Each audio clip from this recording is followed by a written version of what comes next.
इस लेक्चर। तो बेटा अब हम लोगों ने क्वेश्चन नंबर 2 को देखना है, तो उससे सबसे पहले हमें क्वेश्चन नंबर 2 को पढ़ भी लेंगे ताकि आप अच्छी तरीके से उसको समझ सकें। ठीक है ना स्टूडेंट, चलिए जरा देखें बेटा क्वेश्चन नंबर 2 में हमें क्या कह रहा है, for what value of n, n की वैल्यू मालूम करनी है। ठीक है, कब के आयोटा एन दिया हो इज इक्वल टू 1, फिर हमें आयोटा के हो और फिर -1 के और फिर आयोटा माइनस आयोटा क्यों। बड़ा ही आसान सा है, क्या कहना चाह रहा है ये क्वेश्चन के अंदर अगर आप देखें भाई, क्वेश्चन नंबर 2। ठीक है जी, तो क्वेश्चन नंबर 2 है हमारे पास, जरा देखें थोड़ा अच्छा कर देते हैं, सीधा कर देते हैं। तो बेटे क्वेश्चन नंबर 2 में कह रहा है कि भाई n की वैल्यू मालूम करो। ठीक है जी, n की वैल्यू कब मालूम करो कि जब आयोटा की पावर n हो। ठीक है जी, आयोटा की पावर दी गई है n, तो आयोटा की power n is equal to 1, n जब ये किसके बराबर हो, 1 के इक्वल हो। ठीक है जी, फिर इसके अलावा और क्या बात कही गई है, आयोटा की पावर n इक्वल हो किसके, भाई सबसे पहले 1 दिया है, फिर ये इक्वल होगा आयोटा के, तो भाई ये आयोटा कर दिया। फिर इसके बाद इसने अगली कौन सी बात की है बेटा, फिर इसके बाद इसने अगली बात की आयोटा और उसके बाद माइनस आयोटा, यानी कि आयोटा की पावर n इक्वल टू -1 हो। ठीक है जी भाई, ये भी हमने काम कर दिया। अब इसके बाद आगे क्या करना है, फिर इसके बाद हमने अगला पार्ट हमें कह रहा है कि क्या लिखा हुआ है, और माइनस आयोटा, तो भाई आयोटा की power n equal to minus iota. ठीक है जी, तो यहाँ पे हमें क्वेश्चन में कहा गया कि आयोटा की पावर n मालूम करो।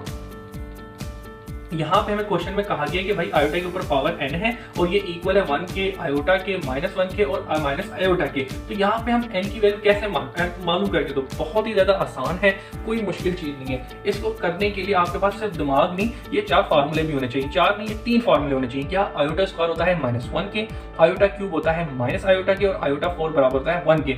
इसकी जो सिंप्लीफिकेशन है मैंने आपको पहले बताई दी है और उम्मीद करता हूँ कि ये चीज आपको याद भी होगी। चलिए इसका सोल्यूशन स्टार्ट करते हैं। तो बेटा जरा देखो क्या करेंगे इसके सोल्यूशन में। सबसे पहले आपको यहाँ पे ये पता n की वैल्यू मालूम करनी है ना। ठीक है, तो यहाँ पे आप जरा देखिए क्या करेंगे। सबसे पहले आपको पता होना चाहिए कि 1 किसके बराबर है, 1 बराबर होता है आयोटा 4 के। तो आपने यहाँ पे क्या करना है, 1 इज इक्वल टू आयोटा 4 के बराबर है। तो यहाँ पे आयोटा की power n equal to iota की पावर 4 कर दी। अब आपको पता है बेसिस सेम है, पावर्स क्या हो जाएंगी, इक्वल हो जाएंगी, तो आयोटा आयोटा तो n इक्वल टू 4। तो यहाँ पे आपके पास n की वैल्यू निकल के आ गई 4, सिंपल। ठीक है जी, अब चलते हैं आगे। आयोटा की power n equal to iota, तो आपको पता है कि आयोटा किसके बराबर होता है। अच्छा, यहाँ पे तो सिंपल कोई मुश्किल चीज है ही नहीं, यहाँ पे आपको पता है बेसिस सेम है तो पावर्स इक्वल हो जाएंगी। तो यहाँ पे इसका मतलब कुछ नहीं, तो 1 है। तो यहाँ पे जो n की वैल्यू है मेरे पास 2 मिनट में, यानी कि भाई इसके ऊपर कुछ नहीं तो 1, आयोटा तो इक्वल हो गया, लेकिन पावर्स इक्वल हो जाएंगी, तो इधर पावर 1 है तो n इक्वल टू 1 आ गया। इसी चलते हैं आगे, आयोटा की पावर n इक्वल टू -1। तो आपको पता होना चाहिए कि आयोटा की पावर ऐसी कब हो कि -1 आ जाए। तो जरा देख लें, अगर -1 ये रहा तो आयोटा के ऊपर स्क्वायर हो तो मेरे पास -1 आ जाता है। तो आपने क्या करना है, आयोटा n इक्वल टू, आपको पता है -1 हो तो आयोटा की पावर 2 होती है। तो अगेन यहाँ पे क्या करेंगे, बेसिस सेम है, पावर्स इक्वल हो जाएंगे। तो यहाँ पे आपके पास n की वैल्यू क्या निकल के आ गई, 2 निकल के आ गई। अब चलते हैं आगे, अगला क्या है, अगला क्या दिया था कि आयोटा की पावर n हो इक्वल टू माइनस आयोटा हो। तो यहाँ पे n की वैल्यू निकालो। तो भाई माइनस आयोटा कब होता है, माइनस आयोटा जब होता है जब आयोटा की पावर क्यूब हो। तो अगर किसी को नहीं पता तो जरा देखें, आयोटा क्यूब होता है माइनस आयोटा के। तो सिंपल यहाँ पे आपने क्या करना है कि भाई आयोटा की पावर n इक्वल टू